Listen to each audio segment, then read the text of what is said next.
Bu sabah uyandım, her şey aynı. Bir telaş aldı beni, koştum gittim tramvaya, işe okula yetişmek için.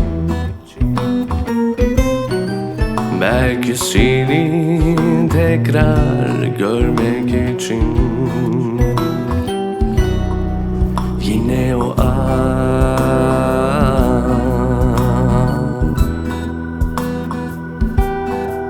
gülümseyerek oturdun karşıma. Aklımdaki kelimeler dudaklarıma ulaşmıyor. Seni gördüğümde zaman bir an duruyor. Aklımdaki kelimeler dudaklarıma ulaşmıyor. Seni gördüğümde zaman bir an duruyor.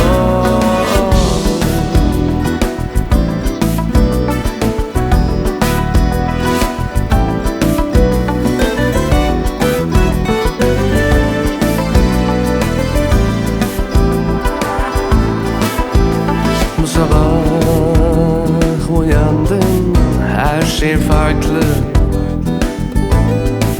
Kitaba kenetlenen gözlerin beni yaktı. Derinden sana bugün güller alsam. Yok yok, bu kadar abartmasam. Yine o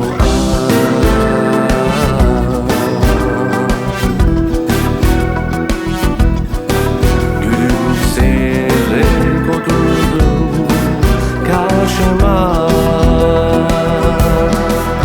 Aklımdaki kelimeler dudaklarıma ulaşmıyor. Seni gördüğümde zaman bir an duruyor. Aklımdaki kelimeler dudaklarıma ulaşmıyor. Seni gördüğümde zaman bir an duruyor. Keşke senden bir küçük sokak, keşke sen ben bir kadeh şarap dolasak, sarhoş olsak.